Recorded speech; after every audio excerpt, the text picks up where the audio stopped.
Vengo de Cantabria. Moi, je suis née à Torrelavega, en Cantabrie. C'est une région, une province à côté du Pays Basque.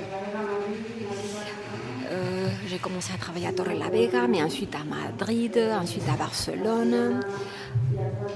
Et maintenant, je suis aussi à Aix-en-Provence, un petit village qui s'appelle Rognes. Rognes, à côté de Aix-en-Provence. Ce parcours a été important pour moi. Parce que ici, nous sommes en train de parler aussi des territoires. Et pour moi, le concept du territoire, c'est un concept, c'est un élément qui me travaille. Moi, je ne m'y attendais pas, mais c'est vrai que le territoire est un concept très important pour moi et très important aussi dans mon parcours. La compagnie a été créée, Pendiente, créée en 1994. Pendiente, ça s'appelle, c'est un jeu avec les mots. La compagnie Pendiente veut dire que c'est quelque chose un petit peu en suspens, qui n'est pas encore là, qui n'a pas encore été créé tout à fait. On voulait aussi jouer avec le mot parce que pendiente veut dire boucle d'oreille en espagnol. Et alors, on voulait aussi ajouter un élément féminin, pendiente boucle d'oreille. La féminité était très importante. Et voilà, on s'appelle comme ça. Et nous ne sommes pas seuls. Parfois, il y a des créations où il y a personne dans certaines de nos créations. On a créé ceci avec Mercedes Recatza, une danseuse chorégraphe de Barcelone. Elle a travaillé avec beaucoup de créateurs catalans de Barcelone. Et voilà, on a fait différentes créations. Et aujourd'hui, je vais parler de la dernière création qui a été la toute première dirigée aux familles, aux enfants. Là, on a voulu pouvoir travailler avec des enfants, mais avec les familles en général. Avant, on avait fait une adaptation, les salles des roses, las salas de las rosas. On a fait une adaptation à Caixa Forum à Barcelone pour les familles. Ensuite, on a fait une petite tournée dans les différentes Caixa Forum, dans différents établissements. Et ça a été une très très bonne expérience, le fait de pouvoir accueillir les plus jeunes, les enfants, pour interagir avec nous.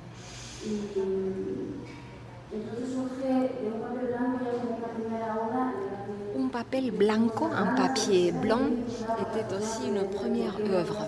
Il y avait des gens qui me disaient pourquoi ne pas créer pour les enfants, et cela faisait longtemps que je travaillais avec le petit. Moi, j'ai toujours aimé travailler avec les enfants et je participe à un projet qui s'appelle Danse dans les écoles à Barcelone. Un projet qui a été créé comme les danses à l'école, comme le modèle français. On a copié, on a suivi ce modèle. On travaillait avec quelqu'un qui a travaillé très longtemps avec Marcel Bonjour, que peut-être vous connaissez, certainement. Et il s'agissait on voulait que le chorégraphe puisse se rendre dans les écoles pour que les enfants puissent avoir un contact et une expérience directe avec la création. Expérience, voilà un mot-clé aussi pour nous dans la totalité de notre travail. Je suis là dès le début, depuis 2006. On a commencé à travailler avec ce programme Danse dans les écoles. L'une des premières écoles qui a travaillé avec nous à Barcelone était une école qui s'appelle El Salox, dans un village qui s'appelle Vilasec de Mar, à côté de Barcelone, de la ville de Barcelone. On est en train de travailler déjà avec beaucoup d'écoles différentes qui sont des écoles publiques. Alors, le chorégraphe se rend dans les écoles, pas pour apprendre les enfants à danser, pas pour apprendre la danse, ou peut-être oui, mais non pas dans une approche traditionnelle. Les chorégraphes sont là pour que les enfants puissent s'investir, pour qu'ils puissent s'engager, chaque chorégraphe avec ses propres soucis et sa propre esthétique. Il s'agit d'un projet très intéressant. Pourquoi ? Parce que nous avons une énorme liberté. La liberté de nous rendre dans les écoles pour transmettre notre univers. Et nous sommes en train de faire ça en complicité, en lien très étroit avec les maîtres, les professeurs, les enseignants. 6 ou 7 fois par an, commence au mois de novembre et ça va jusqu'au mois de mars. Et ensuite, on fait un événement public, un spectacle, une présentation publique. Mais c'est très très peu de temps pour ensuite pouvoir faire une présentation publique. Mais c'est vrai que c'est un jeu, un défi passionnant. Entre une séance et l'autre, l'enseignant, le professeur travaille avec les enfants. Et pour que le professeur puisse faire quelque chose qui soit en cohérence avec notre travail, on travaille en binôme, le professeur et le chorégraphe. On travaille, on échange des emails, on écrit des résumés, on fait des ateliers et ensuite on peut évaluer les objectifs. Quelle a été la contribution du professeur ou ici il y a eu un petit problème, quelle a été notre contribution, nous, de la part des artistes pour les professeurs, pour les enfants. Très souvent, on sait que parfois on nous met des labels, des étiquettes et à l'école on dit voilà, celui-là il est le timide ou celui-là il est capable de rien. Et avec les langages artistiques, on découvre d'autres éléments des personnes, d'autres facettes qui sont très très importantes à souligner chez les enfants. Et voilà pourquoi notre projet, il est très très riche, puisqu'il nous permet de mettre tout ça en évidence. Soudansa est l'organisation avec laquelle je travaille maintenant. Et c'est un projet qui continue. Elsa Lox continue. Cette année, je travaille avec 2 écoles spécifiquement. Ensuite, si vous voulez, on peut en parler. Avec les Alox, je suis en train de faire un travail avec les enfants très intense. Il y a beaucoup de confiance, beaucoup de complicité. Aussi avec les professeurs, avec le groupe de professeurs, il y a une confiance énorme. On a aussi organisé des séances pour regarder des vidéos, pour réfléchir autour de la danse. Et je vois que les enfants sont en train de me donner tellement de choses que je voudrais aussi leur donner quelque chose en retour. En 2004, j'ai eu un bébé, en 2006. Non, c'est pas comme ça. Bon, je suis devenue mère. Et un jour, je racontais une histoire à ma fille et j'ai découvert une histoire merveilleuse. Une histoire merveilleuse qu'un frère à moi, un bouquin qu'il m'avait donné, mon frère. Et en lisant, j'ai commencé à découvrir le potentiel de cette histoire. Marguerite Yourcenar. Comment Wanfu fut sauvé. C'est une histoire merveilleuse qui nous parle de l'art, de la valeur de l'art et comment on peut utiliser l'art pour accéder à la liberté. Alors j'étais en train de raconter cette histoire à ma fille, de la découvrir moi-même et j'ai décidé d'aller vers les racines. D'où vient-elle cette histoire? Ça vient d'un recueil d'histoires qui s'appelle... Un recueil d'histoires qui s'appelle... Les contes orientales. Et il s'agit d'une histoire très très complexe, très adulte, où il y a des moments vraiment noirs, mais ensuite il y a une adaptation pour les enfants. En travaillant avec tous ces différents éléments, je me suis dit, il faut essayer de créer quelque chose, de faire un spectacle sur la base de cette histoire.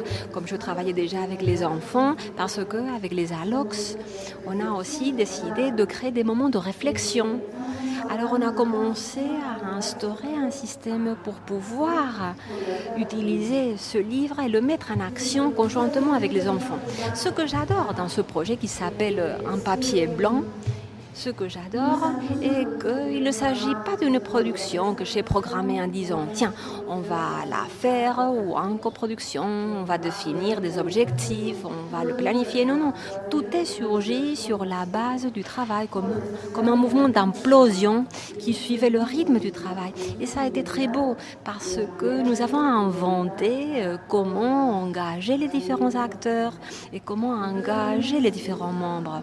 Et alors moi, j'ai commencé à travailler avec les enfants, avec des ateliers de philosophie, des enfants de 5 ans. Et on parlait de la dualité de l'autre, on parlait des peurs, on parlait de qu'est-ce que c'est que la liberté, des concepts qui étaient reliés d'une certaine manière à cette histoire. Il y a aussi une légende chinoise. Et ensuite, Marguerite Yourcenar a utilisé cette légende, c'est-à-dire qu'on a aussi utilisé d'autres sources. Mais là, Et dans cette légende, on nous parle des mondes qui existent derrière, dans la peinture. Je vais essayer de le résumer.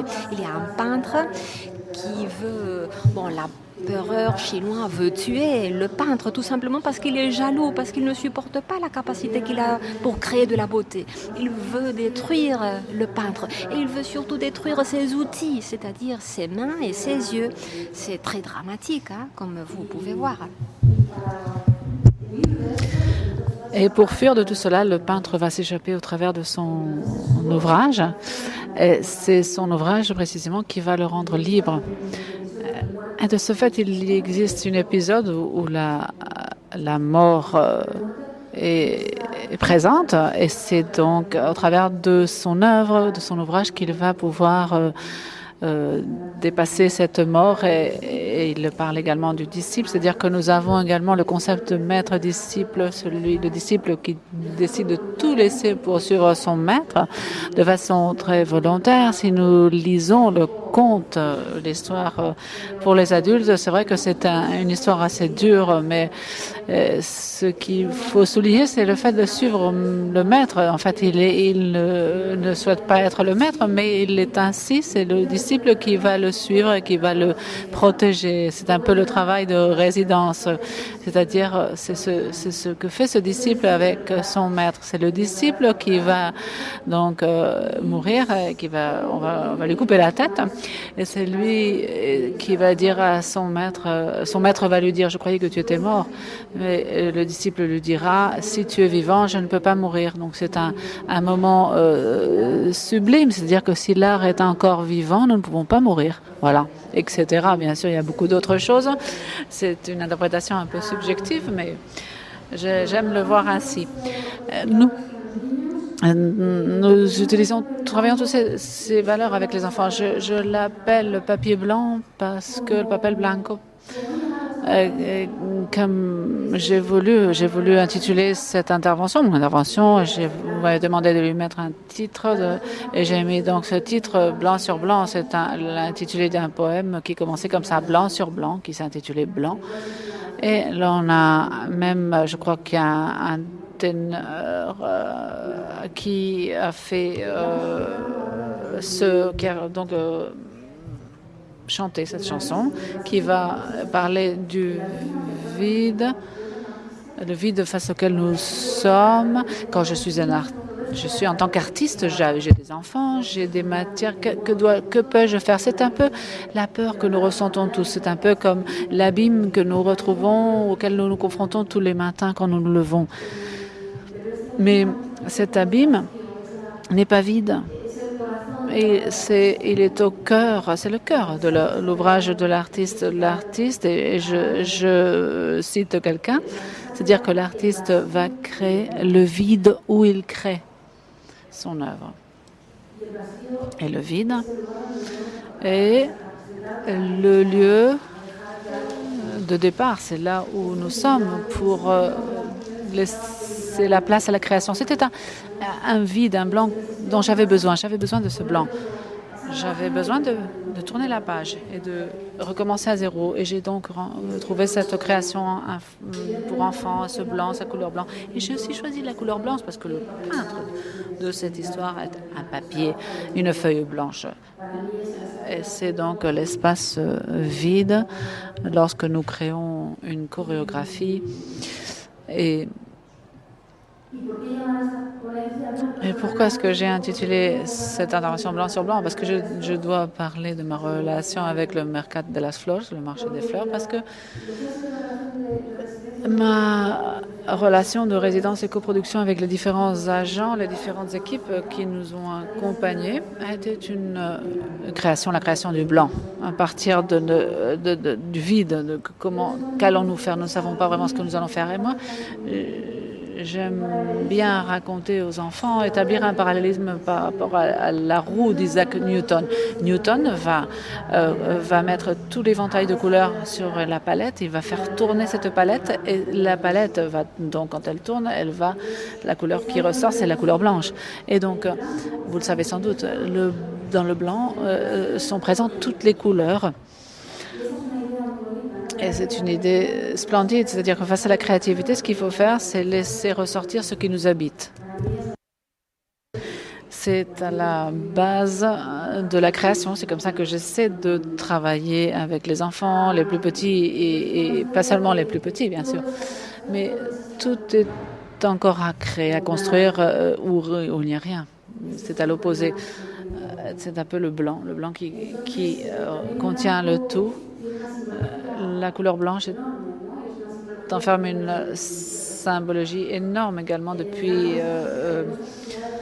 la nuit des temps. Nous savons qu'il y a toujours eu des symboles qui ont été présents, c'est-à-dire que l'on peut évoquer un symbole, le vert signifie le relax ou la tranquillité. Non, ce sont la nervosité. Le blanc, ça représente la tranquillité, la paix, la mort. Donc le drap blanc qui recouvre le corps inerte ou le blanc pour le berceau également, le noir ou bien la robe de mariée, c'est le blanc aussi. Donc le blanc retrouve dans la société certains symboles qui vont faire ressortir sa signification et cela nous permet de jouer avec cette couleur. Bon, je viens de vous décrire tous ces éléments pour vous raconter comment au sein de cette création, je vais peut-être vous présenter, je ne sais pas, j'allais vous présenter maintenant une vidéo. Une vidéo, je ne sais pas si je vais pouvoir le faire. Voilà, merci, on va m'aider. La imagen promocional, no, esta no es la del... Bueno, el comienzo de la imagen promocional del Mercat de las Flors. El Mercat de las Flors ha sido nuestro principal coproductor. Le Mercat de las Flors, c'était notre produit phare. Je vais vous montrer quelques secondes.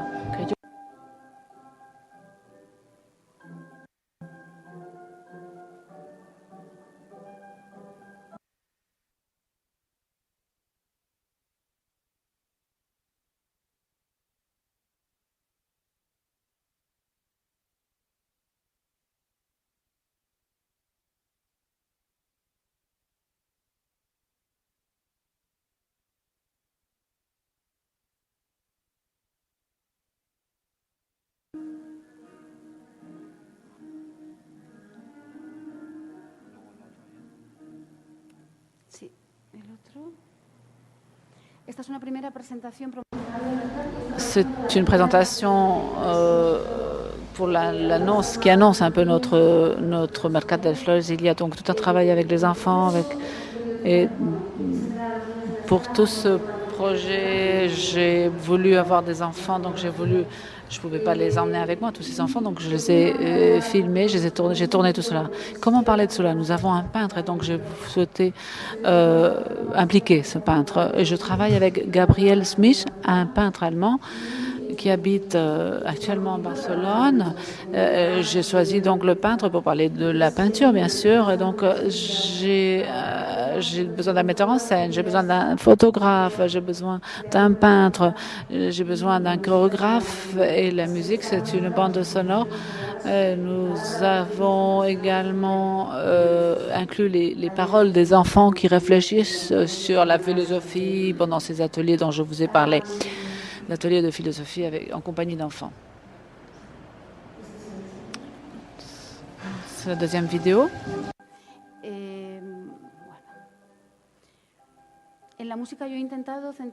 Dans la musique, j'ai essayé d'utiliser donc les cordes, les instruments à cordes. Donc j'ai choisi Vivaldi, excepté Steve Bay qui est c'est du heavy, de la musique. Et il y a Burt Bacharach également, que j'ai choisi donc ces compositions pour mes chorégraphies.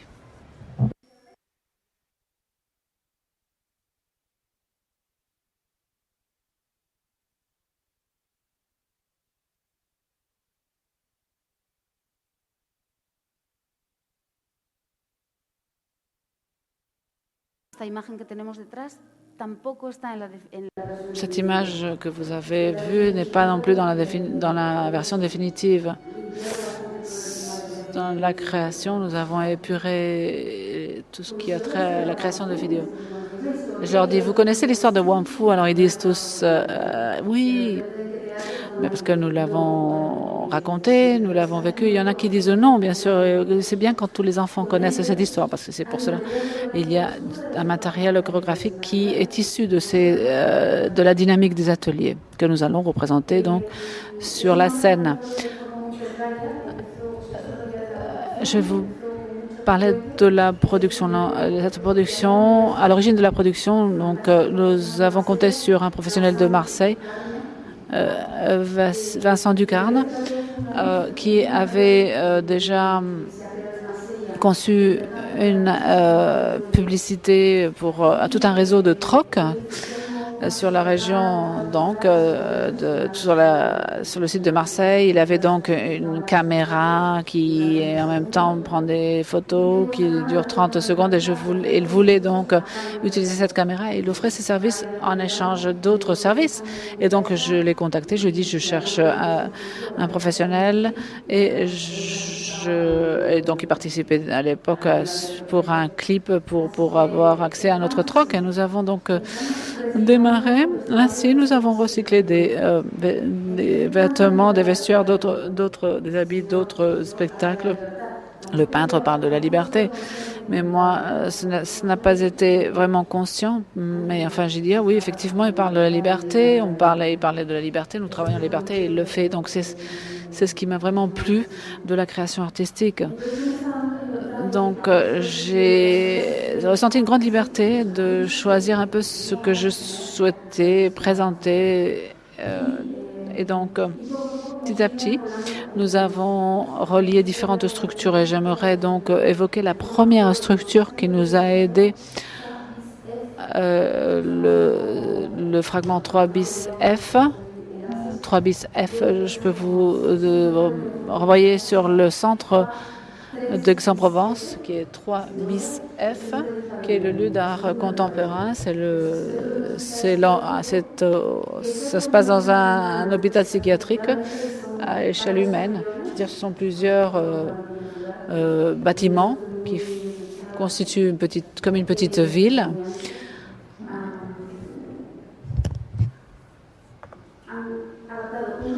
Ils ont adapté l'un de ces sites pour créer un lieu d'art contemporain, c'est-à-dire qu'il y a des arts plastiques, de toutes les manifestations artistiques souhaitant prendre place dans ce site, c'est-à-dire qu'il y a un bon théâtre, un espace agréable, une salle d'exposition, des bureaux, mais également une cour extérieure et tous les locaux qui appartiennent à l'hôpital. Donc les patients, les malades, il y en a qui habitent dans ce centre ou d'autres qui viennent que pour la journée. Ce sont des personnes qui vivent là, qui vivent ensemble sur ce lieu. Donc ce centre 3 bis F nous a accueillis. C'est-à-dire que ce qu'ils nous ont proposé, c'est de nous intégrer, faire partie de la vie quotidienne de l'hôpital. Quoique nous sommes, bien sûr, dans les locaux du Centre d'art contemporain. C'est-à-dire que nous n'avons aucune volonté thérapeutique. C'est-à-dire que nous consacrons à notre travail artistique.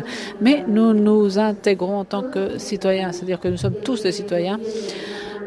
Celui qui a un trouble psychiatrique plus grave, et il y en a d'autres qui en ont un peu moins. Donc, on nous demande souvent quel est notre souhait d'intégration. Pourquoi nous voulons faire cela? La philosophie, le fonctionnement de ce lieu enferme une grande rigueur et je le considérais comme une démocratisation du travail. C'est-à-dire que quand nous entretenons avec eux, nous entretenons avec le staff médical, le chef de service et l'on présente notre projet à un infirmier, une aide-soignante, un psychologue. Et donc c'est assez différent pour nous. Étant donné qu'il s'agissait d'un spectacle pour les enfants, nous avons eu la grande chance de travailler auprès d'enfants qui avaient souffraient de psychose et d'autisme. Donc, je n'avais jamais été confrontée à des enfants ayant ces troubles, ces problèmes, mais finalement je l'ai fait. Nous avons organisé donc des ateliers relatif à l'ouvrage. Lorsque j'aurais demandé des publications, des livres, ils m'ont dit non, nous n'allons rien te donner parce que nous voulons votre page en blanc. Voilà, c'est ce qui nous intéresse. Et donc, nous ne savions rien du tout et nous ne savions pas ce que nous allions faire. C'était un projet, nous pourrions en parler pendant des heures. Et on n'a peut-être pas évoqué le fait que le spectacle va émerger à partir du spectacle des enfants. Ce spectacle va se nourrir de tous les ateliers organisés avec les enfants. Donc, au fur et à mesure que je fais ma création, je vais organiser des ateliers. Les ateliers vont enrichir ma vidéo et je vais avoir plusieurs dramaturgies. C'est-à-dire la dramaturgie qui est à l'écran ne consiste pas à vous montrer quels étaient les ateliers. L'idée, c'est que dans ces ateliers, il y a donc quelques témoignages d'ateliers et c'est quand le metteur en scène m'a dit non, nous ne voulons pas revoir les ateliers, nous voulons plutôt des images poétiques. Alors à ce moment-là, nous allons travailler. À partir des ateliers, nous allons essayer de condenser autour d'une petite création poétique de vidéo. Ceci ne veut pas dire que nous allons illustrer le conte. Non, parce que le public peut peut-être penser je ne vois aucune relation entre ce qui se passe ici et là-bas. Donc, enfin bon, si, il peut y avoir bien sûr une relation, il y a un socle, mais du point de vue visuel, il n'y a pas de relation. C'est ce qui m'intéresse, créer ce petit décalage. Nous avons donc la dramaturgie de l'écran, c'est-à-dire que nous voyons à l'écran des images. Mais également les adultes, nous avons organisé des ateliers. Je vais vous montrer quelques photos de ces ateliers. Nous avons organisé des ateliers lorsque nous étions donc en résidence à 3 bis F. Nous avons organisé des ateliers pour enfants et pour adultes intergénérationnels, donc différentes générations, pas entre les familles, c'était donc différentes générations. Donc je parle, oui, effectivement, de 3 bis F. Est-ce que, bon, si vous voyez que je me perds un petit peu, vous pouvez lever la main. J'étais avec... donc nous avons travaillé avec 3 bis F et nous avons conçu ce que nous appelons des capsules de vidéo. C'est-à-dire que là où je vais donc organiser une résidence, je vais organiser des ateliers autour d'un ouvrage, d'une pièce pour préparer les enfants. Et nous allons voir ceci, comment cela a été conçu, comment est-ce que des ateliers de composition, des ateliers de regarder ensemble, nous prendre par la main et de regarder l'œuvre. À partir de là, l'enfant aura une compréhension et lorsqu'il reviendra avec ses parents, il va pouvoir dire à son père ou à sa mère ce que signifie voilà, parce qu'elle est là, parce que moi je l'ai travaillé, je l'ai vu déjà. Donc là, une des premières répétitions publiques, il y a une mère qui nous a dit, heureusement que j'ai mon fils qui m'accompagne, parce que sinon je n'aurais rien compris. C'était au tout début, bien sûr. Donc l'expérience 3 bis F, cette expérience représente un lieu, un site, une contribution économique importante, également un lieu de résidence, c'est-à-dire ce module dans lequel est le centre de création, un module également avec des chambres, des cuisines, des appartements pour les artistes qui sont en résidence. Donc il y a un photographe à qui j'ai demandé 3 photos. Pablo Lines, c'est un photographe de Madrid, je ne sais pas si vous le connaissez. Pablo m'a prêté ses photos, il m'a donné, il a dit, bon, tiens, je te passe les photos. Et après, avec Pablo, nous avons décidé de créer une exposition photo sur la couleur blanche. Et je lui ai dit, écoute Pablo, pourquoi nous n'organisons pas une expo sur le quotidien? Oui, très bien, j'ai toutes ces photos. Il m'a donc montré des photos et nous avons décidé d'organiser une exposition du blanc sur le blanc qui n'a rien à voir avec ce que je raconte dans ce spectacle. C'est une exposition que je raconte à petits bouts avec un ordre chronologique, mais j'essaie de présenter ma propre interprétation. Et finalement, le public a accès à cette poétique du blanc, à un mur blanc dans une ville. Je vais vous montrer les photos si vous le souhaitez après.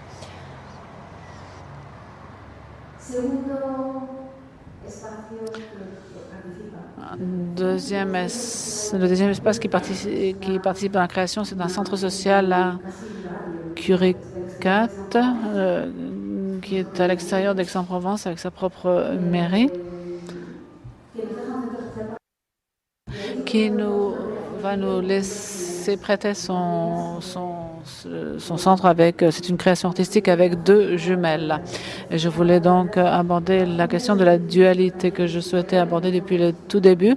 Et je me trouve face à ce travail, à cette dualité, l'altérité, le moi, l'autre, ma relation avec l'autre. Cet espace m'a donné la possibilité d'avoir un lieu où travailler à Aix-en-Provence. Nous avons donc eu la possibilité de travailler au Pavillon Noir, qui est nous ne sommes pas en tant que compagnie en résidence, mais plutôt là nous sommes en tant que compagnie laquelle l'on prête, on va prêter ce studio. Ce n'est pas une résidence, mais c'est déjà pas mal pour nous parce que nous ne devons pas payer la location de cet espace.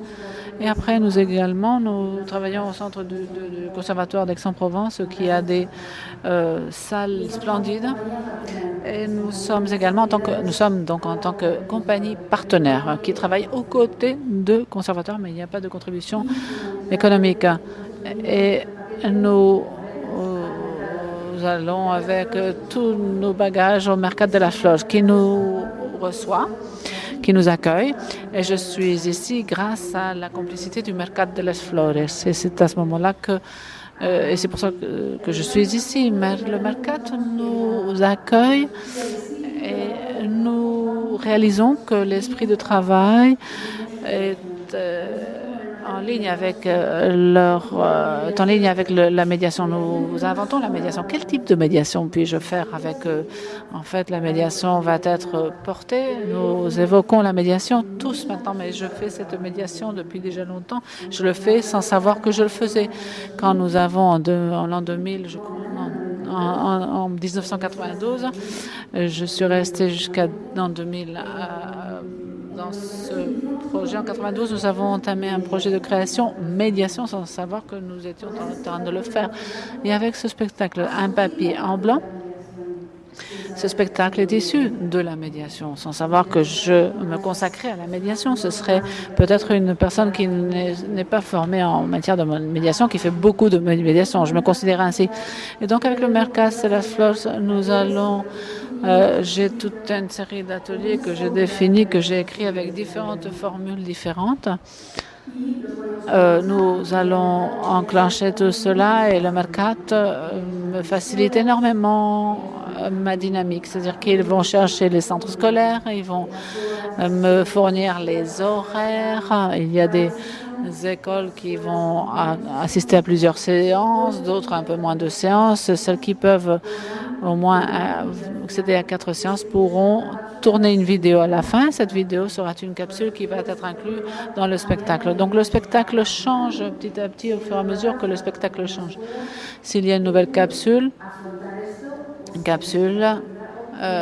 d'une école qui a participé. Si l'école ne peut assister à que 3 ateliers et ne peuvent pas, du point économiquement ou par manque de temps également, ne peuvent pas tourner une vidéo, à ce moment-là, on organisera des ateliers sur le spectacle et pourront vivre de première main l'ouvrage que nous présentons. Vous avez vu les taillés? Non, je ne vous ai pas montré les ateliers. Des photos d'atelier? Non, ça c'est le spectacle.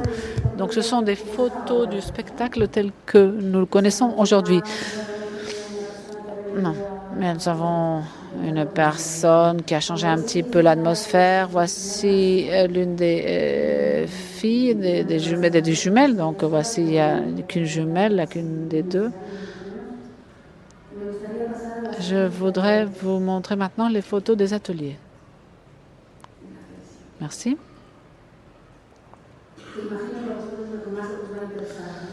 Je pense que c'est ce qui vous intéresse le plus.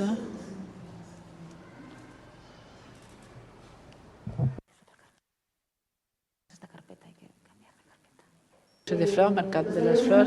Ces ateliers, je décide de les animer et je le fais aux côtés d'un musicien. Je crois que c'est Timothée Grignani, il est italien, d'origine italienne grecque. Sa famille est une famille de marionnettistes qui habitent sur un bateau, qui présentent leurs travaux sur le bateau. Donc, le public est invité à monter, rentrer dans le bateau, et ils ont conçu des petites marionnettes qui tiennent sur la main, donc qui sont comme un gant. Et j'ai beaucoup travaillé avec les enfants avec ces marionnettes. C'est une notion de globalité. Donc après, si vous voulez, je pourrais vous parler un peu plus longuement de la marionnette, si vous le souhaitez. Donc, lorsque je découvre ces marionnettes, je connais la famille et j'ai la possibilité de rencontrer Timothée. Et il habite entre Barcelone et l'Italie et je l'invite aux ateliers que j'organise au Mercat.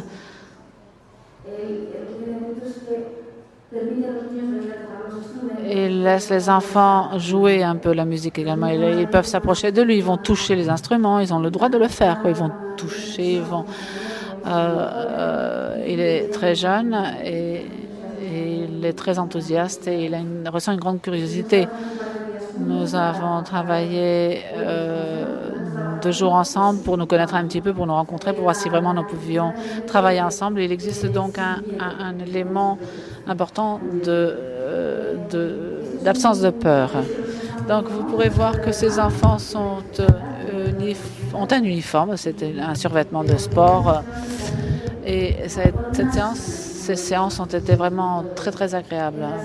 Et au courant des séances, je suis avec Clarisse Laurent. Celle qui est derrière est la maîtresse, Gladys Laurent, m'assiste, donc elle m'aide en tant qu'assistante et nous essayons de transmettre notre démarche et ils vont ressentir toutes les dynamiques de mouvement. Ce seraient des activités de médiation que nous avons organisées. Ce n'est rien de nouveau. Ce sont des ateliers qui accompagnent l'œuvre en amont et après en aval de l'œuvre. Mais après, ce que nous avons essayé de faire, c'est d'affiner, de clarifier un peu pour voir quelle était la forme de ces ateliers et la manière de participer des enfants au travers des sensations, de l'expérience très sensorielle. Les activités de médiation seraient alors les ateliers et aussi à l'intérieur de ces ateliers, on a collaboré avec Gabriel Schmitt en tant que peintre. Lui, depuis les arts plastiques, il s'est dirigé vers les enfants. Lui, il a toujours été là, mais on était ensemble de telle sorte que les enfants puissent apprécier le croisement entre les arts.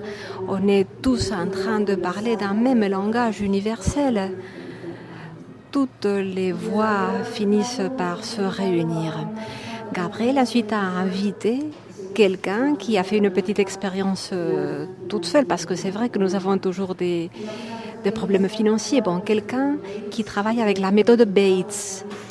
On travaille avec la vue, avec les yeux. Je ne sais pas si vous connaissez cette méthode. Une personne qui était danseur. Alors cette personne, on l'a aussi invitée pour travailler concernant le regard et le corps. Et ici, on a aussi voulu travailler le concept de l'image, du regard. Qu'est-ce que cela veut dire de regarder? Comment va-t-on créer les images? L'image par rapport à l'absence, à ce qui n'est pas là. Comment faire apparaître ce qui n'est pas là? À partir de cette idée de l'image, on va travailler le regard et la mécanique du regard. La mécanique pure et dure. Bon, la mystérieuse mécanique du regard. Et aussi, il y aura un autre atelier concernant qu'est-ce que c'est que regarder, qu'est-ce que c'est que choisir, comment vais-je choisir un frame. En fonction de mon regard, je vais obtenir une information ou bien une autre. Et on a fait des ateliers ensemble avec les enfants. Il s'agissait de transmettre ce multilangage ou ces différents langages artistiques. J'ai travaillé alors en Espagne, en France, en Catalogne, en parlant en catalan. Et alors, à un moment donné, j'ai eu l'envie aussi d'utiliser différentes langues, de croiser des langues. Une partie du projet allait se passer dans les Canaries avec des artistes du Maroc qui allaient parler en arabe. Et on me disait, mais tu peux rester à Marseille si tu veux travailler avec l'arabe, pourquoi pas. Mais je voulais me rendre au Maroc. Bon, on n'a pas pu le faire puisque on avait des problèmes de production.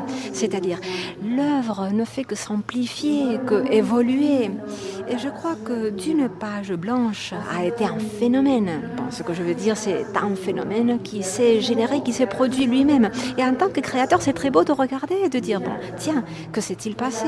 Regarde. Et ensuite, oui, la complicité du marché des fleurs, oui, eux aussi, ils veulent participer à un échange. Ils viennent de faire un échange avec la Fondation nationale de l'art du Brésil et avec le marché des fleurs de Barcelone. Et ceci s'appelle Troc. Alors, on nous a demandé de nous rendre au Brésil pour faire les ateliers, les spectacles, cette fois-ci sans la vidéo, parce qu'il y avait des problèmes budgétaires, pour faire ceci à Rio de Janeiro. Alors, on s'est rendu au Brésil, on travaillait avec des enfants qui venaient des favelas, qui venaient travailler chez nous dans les ateliers ou dans le théâtre. Cette expérience a été vraiment pas trop différente par rapport à notre travail avec les enfants des autres écoles, parce qu'on se dit des favelas. Waouh, non, des favelas, tout simplement, des enfants comme les autres enfants, des enfants joyeux qui ont envie d'apprendre. C'est vrai que ce sont des enfants enthousiastes, souriants, peut-être un petit peu plus souriants qu'ailleurs. Et il y a un enthousiasme énorme. Là, en Brésil, c'était incroyable. L'enthousiasme de ces enfants, des enfants qui absorbaient toute l'information. Une anecdote. Au Brésil, il y avait un enfant qui s'est endormi. Pendant tout l'atelier, il dormait. Et moi, je leur donnais des objets, des petits éléments. Et ils partent avec ces éléments-là. Alors pour l'enfant qui dormait, je lui ai donné aussi cet objet. Et ensuite, la professeure nous a dit, ce sont des favelas où il y a beaucoup de violence, des problèmes de violence, vraiment une situation de danger. Et alors la professeure nous a dit, à nous, à toute l'équipe, je suis impressionnée, c'est la toute première fois que je vois cet enfant calme, tellement calme qu'il s'est endormi. D'habitude, c'est un enfant hyper violent et moi j'avais très très peur par rapport à sa réaction et ma surprise est qu'il s'est endormi. Merci infiniment de l'avoir intégré dans le travail. Le fait de dormir pour lui signifie qu'il s'est engagé d'une certaine manière aussi. Et pour moi, ça a été un élément révélateur. Qu'est-ce que c'est que transmettre et que partager? Bon, ce n'était qu'une parenthèse, une anecdote. Le marché des fleurs nous a offert toute leur complicité.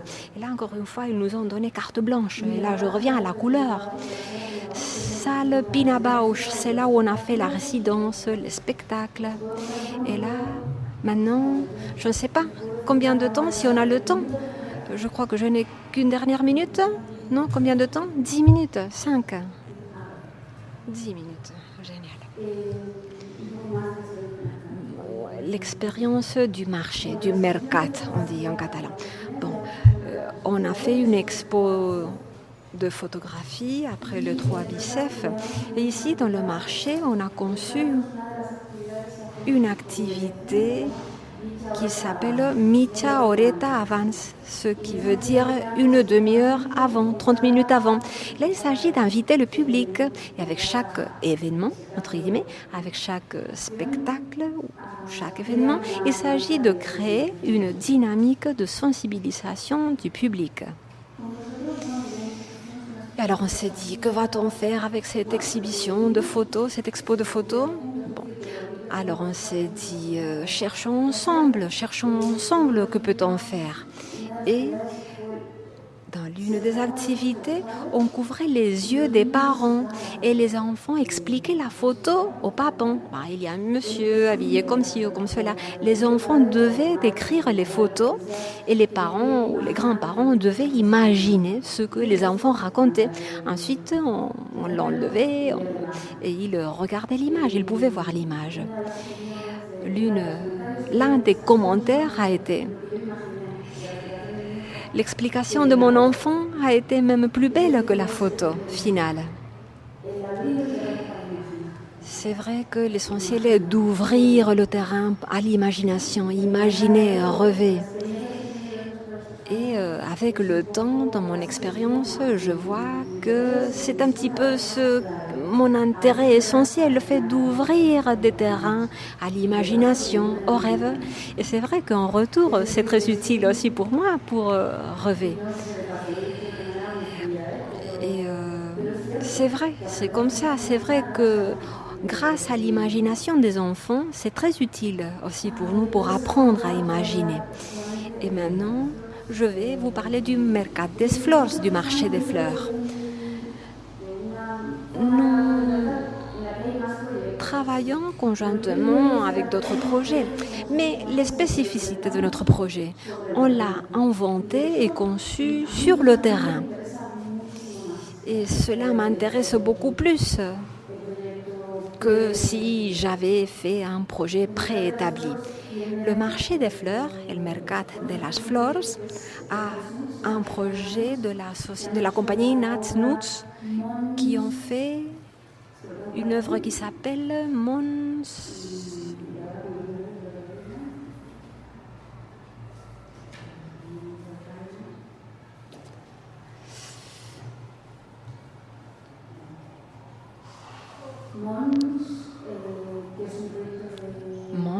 oui, de Claudia Moreso. Et ça revient un petit peu à la même chose, mais ils ont programmé 5 écoles, ensuite différents ateliers, 6 ou 5 ateliers, et finalement il y a un spectacle. Bon, voilà la formule. C'est une formule qui est apparue aussi en France. Moi, je travaille avec Aix-en-Provence et l'année prochaine, je vais travailler avec une structure similaire. Et je crois que nous tous sommes en train de faire un petit peu des formules qui sont très similaires. Et le Mercat de las Flores, ou le marché des fleurs, quel est leur but ? Quel est l'objectif ? Il s'agit d'encourager les arts en mouvement. Le marché des fleurs, danse et mouvement. Et là, je dis, mais danse et mouvement, est-ce que ce sont deux concepts différents ? Faut-il faire la différence ? Bon, peut-être que ce serait un débat intéressant, une question intéressante à se poser. Il s'agit pour eux de consolider des compagnies de qualité, consolider aussi des publics pour la danse et pour d'autres arts similaires. Et là, encore une fois, nous sommes dans cette ambivalence, la danse et d'autres arts similaires, c'est-à-dire tout ce qui est lié au mouvement, ce qui nous donne un domaine d'action énorme. Ce serait le mouvement qui nous mène vers la transformation. Pour ce faire, ils travaillent en réseau avec différents agents. Le marché est en train de créer des réseaux avec d'autres agents et d'autres équipements nationaux et internationaux, publics et privés, dans le domaine de la culture et de la pensée contemporaine. Je préfère le lire, dit madame, pour être fidèle. Les valeurs, ils veulent être innovants, internationaux, durables, engagés et aussi souples et flexibles. Un très bon programme. C'est vrai qu'ils sont en train de faire un travail remarquable dans beaucoup de directions différentes. Et maintenant, je voudrais évoquer la partie pédagogique, création des publics et sensibilisation dans les écoles avec des enfants, bien sûr. Un projet s'appelle Escolas Bressol, oui, pour les écoles, pour les enfants de 0 à 3 ans, l'école maternelle. Non, pas de 0 à 3 ans, ce serait les crèches, la maternelle. Et ensuite, aussi pour des enfants qui vont jusqu'à 5 ans. Le Bressol va de 3 à 5 ans pour les enfants de cet âge-là. Ils sont en train de faire un projet d'action, d'intervention dans les écoles. On commence par former les professeurs et ensuite intervention dans les écoles. Intervention avec les enfants et avec les familles. À cet âge-là, les parents doivent jouer un rôle très actif. Et effectivement, les parents sont très investis. L'artiste se rend dans les écoles. Dans les crèches, il ne s'agit pas de faire un spectacle. Un bébé de 3 ans, on ne va pas faire un spectacle. Ils ont besoin de bouger tout le temps. Alors l'artiste doit être là entre les enfants. C'est une expérience sensorielle, très très belle à voir. Là ensuite, vous pourrez retrouver les différents links pour aller vers le site web. Oui, dans le site web du mercatflors.cat, là, vous pourrez trouver tous les différents links, mais je vous les rappellerai plus tard. Escola Bressol, voilà. Voilà l'école que je viens d'évoquer. À l'école Bressol, ils ont commencé à travailler l'année dernière. Ils ont déjà élaboré différents projets. Et si cela vous intéresse, je peux vous passer un résumé. Et du point de vue de la production, c'est intéressant parce que c'est Mercat de las Flors Granet. Granet, c'est un centre de création et de résidence qui dépend des marchés des fleurs, avec un lieu de résidence pour les artistes, des salles pour des répétitions, aussi en coopération avec l'INEM, avec la ville de Barcelone et le département de la culture. Ensuite, le projet, maintenant je voudrais parler du projet Tandem. Projet Tandem, il s'agit d'un projet créé par Caixa Catalunya La Pedrera. L'idée étant de créer un tandem entre les aspects artistiques et pédagogiques. Caixa Catalunya, là, ils vont appeler ou se rendre vers, par exemple, un musée, un centre pour les arts, qu'ils vont mettre en relation avec une école. Et l'école sera choisie par le département de la culture catalan. C'est-à-dire les écoles peuvent se présenter, sont là sur une liste. Le département de la culture fait le choix, va choisir l'école. Tout cela pour créer un processus avec différentes séances. Et là, il y aura par exemple le musée de l'art de la Catalunya ou le marché des fleurs. Et ensuite, une école. Le Mercat a commencé avec une école qui s'appelle Barqueno, dans un quartier défavorisé de Barcelone, dans l'est de la ville. Et l'idée est de donner une spécificité à l'école pour que l'école puisse avoir quelque chose de particulier dans le domaine artistique afin de renforcer finalement les résultats académiques des enfants. Pour eux, dans ce projet qui s'appelle le Tandem, les résultats à l'école sont aussi un objectif primordial. Pour nous, ou pour le Mercat, pour le marché, le plus intéressant serait de participer dans le volet des arts en mouvement en coopération avec les écoles, dans ce cas-ci avec l'école Barqueno. Tout ceci, vous pouvez le consulter, l'étudier dans le site web. Mercat de las Flors, voilà ce que je voulais vous dire par rapport au marché des fleurs. Médiation, création des publics, oui, ce sont des éléments essentiels pour eux. Et moi, je suis d'accord, je crois qu'il faudrait ouvrir le débat parce que qu'est-ce que c'est que créer des nouveaux publics? Qui est le public de l'avenir, du futur? Et moi, je crois que ça, c'est très intéressant. Il faudrait parler de l'actualité, de qu'est-ce que c'est que l'enfant aujourd'hui. On est en train d'accompagner les enfants à regarder, mais aussi quelle est la contribution du regard des enfants à nous, aux adultes. Et on a toujours toujours eu beaucoup de complicité avec l'équipe qui travaille dans le mercat, dans le marché. Nous sommes en coopération constante avec eux. Et ensuite, je voudrais évoquer la qualité. Oui, la qualité est un élément aussi très important lorsque nous travaillons avec les enfants.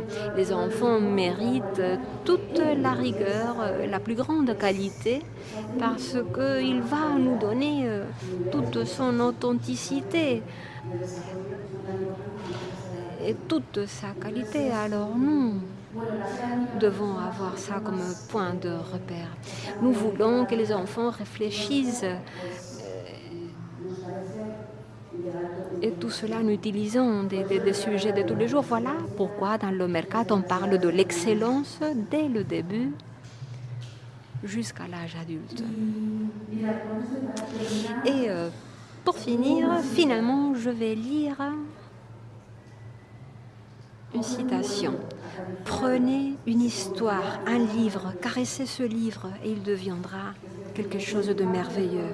L'impact du livre, de l'histoire. Oui, il faut caresser cette histoire, caresser ce livre. L'impact de l'objet, qui me fait penser à José Ángel Valente, un poète qui parle de la parution des poèmes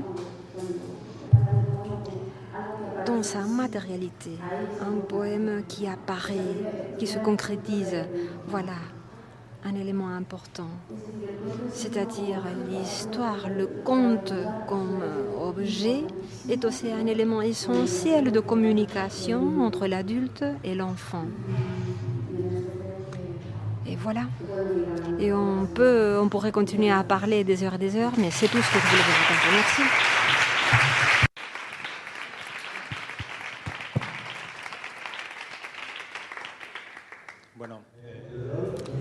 Oui, le rôle des professeurs dans ce projet.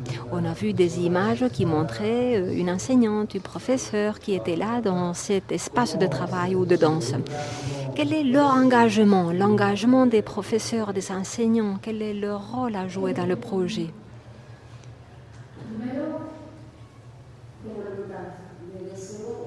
Tout d'abord, il faut qu'ils aient le souhait, le désir, la volonté. Parfois, il y a des professeurs qui sont à 100% prêts parce que l'enthousiasme est essentiel comme point de départ. Les maîtres, les professeurs, si je parle du spectacle d'une page blanche, le professeur, il est là pour accompagner les enfants. Mais il va jouer un rôle important aussi à la fin de l'atelier. Un travail d'évaluation, pour extraire des conclusions. Ensuite, à la fin, nous n'avons pas fait un suivi de tout ça. C'est vrai qu'à la fin de chaque projet, je dis aux gens, écrivez-moi, racontez-moi si les enfants ont fait des commentaires ou que s'est-il passé. C'est vrai qu'ensuite, c'est compliqué. Hein. Et d'habitude, on n'a pas ce retour. Mais voilà, je crois qu'il faudrait insister pour qu'ensuite il y ait un rapport final, un rapport à la fin du projet. Si nous parlons maintenant du projet de danse dans les écoles, là, dans ce cas-là, les professeurs vont servir de lien. Un élément de lien, tout d'abord pour comprendre le travail de tous, c'est-à-dire le chorégraphe va apprendre beaucoup concernant comment se diriger vers les enfants et ensuite l'enfant va apprendre bien sûr de ce chorégraphe par l'intermédiaire du professeur, de l'enseignant, par la voix de cet enseignant-là. Voilà. J'ai encore une autre question. Dans ce programme de danse dans les écoles, est-ce que vous travaillez aussi, y a-t-il des liens avec le cursus de l'école, avec les différentes matières, ou est-ce que c'est quelque chose tout simplement de complémentaire Avec chaque école, c'est libre, c'est différent, ça dépend. Parfois, ça coïncide. Peut-être qu'ils sont en train de travailler dans un sujet et on se dit, tiens, formidable, on peut travailler ensemble ce sujet-là.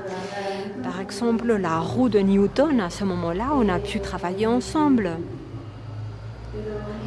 Mais non, ce n'est pas toujours le cas. Très souvent, dans ce programme, et ça dépend aussi un petit peu de la personne qui va... ça dépend de Linda Miguel, qui travaille aussi entre Toulouse et Barcelone. Elle aime tout simplement lancer un sujet, un thème, un sujet. L'année dernière, c'était Kandinsky. Cette année, c'est l'amour. Mais non seulement pas comme ça, l'amour, mais aussi elle nous a donné des documents, une documentation concernant l'amour, des documents que nous pouvons respecter, suivre ou pas. Nous, on peut décider, faire le choix, mais voilà, elle définit des sujets. Et parfois, il y a des croisements avec le cursus, le programme scolaire, mais ce n'est pas toujours le cas. S'il y a des coïncidences, alors c'est formidable, puisque l'échange devient plus riche. Et c'est vrai que si on parvient si on réussit à se retrouver, l'enfant peut vivre tout ceci à partir du corps. Le corps connaît des choses que la tête ne connaît pas, que le cerveau ne connaît pas, et c'est très très bien d'expérimenter ça avec les enfants et que les professeurs puissent le vivre avec les enfants. Dans les écoles Bressol, si vous allez au site web du Mercat, vous verrez que avant de faire les ateliers avec les enfants, les professeurs ont aussi fait un atelier. Ils ont aussi suivi un atelier et les professeurs vont avoir ce vécu-là. Ils vont avoir ce vécu en tant qu'adultes pour ensuite pouvoir le transmettre aux enfants.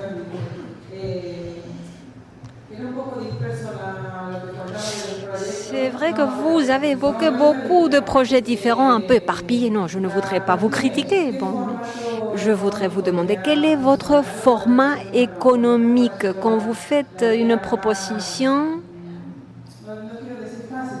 Quelle a été la voie la plus simple, bon, ou peut-être pas simple? Parece que debe haber un contenido importante de... Et du point de vue administratif, vous travaillez comment? Du point de vue administratif, comment faites-vous pour créer avec une certaine liberté, si nous prenons en compte les aspects administratifs et les aspects économiques? On a créé des formules, on a créé des ateliers. Alors on a formule 1, formule 2, formule 3. Des packs et on peut prendre 6 ateliers avec création vidéo, 6 ateliers avec une durée de 2 heures. Quand il y a création de vidéo, on peut arriver jusqu'à 3 heures. Là, j'avais des photos à vous montrer concernant l'une des séances à Troyes-Bicêtre, à Aix-en-Provence. Bon, ça a des prix. Je ne connais pas les prix par cœur, je devrais les consulter. Mais si on veut faire une vidéo, ça coûte tant d'argent et il faut faire je ne sais pas combien d'ateliers. Parce que c'est vrai que c'est un travail important. Et ensuite, si on va filmer ça, c'est un tournage. C'est comme un moment de tournage super intéressant pour les enfants. Ensuite, s'il y a peut-être 2 ateliers pour approcher la danse ou peut-être 3 ateliers pour se rapprocher de la danse ou pour comprendre l'œuvre. C'est-à-dire, il s'agit d'analyser tout cela avec les écoles et chaque école prend une formule ou un pack.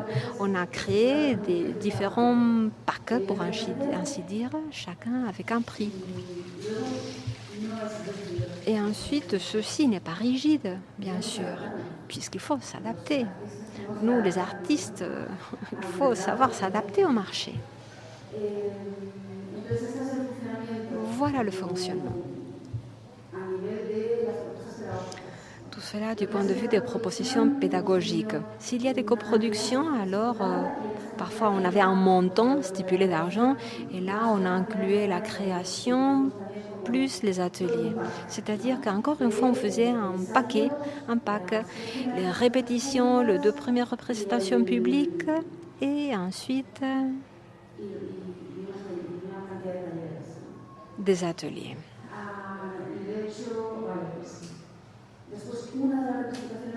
Ensuite, l'une des représentations du Mercat faisait partie du réseau Danse en scène du ministère de la Culture.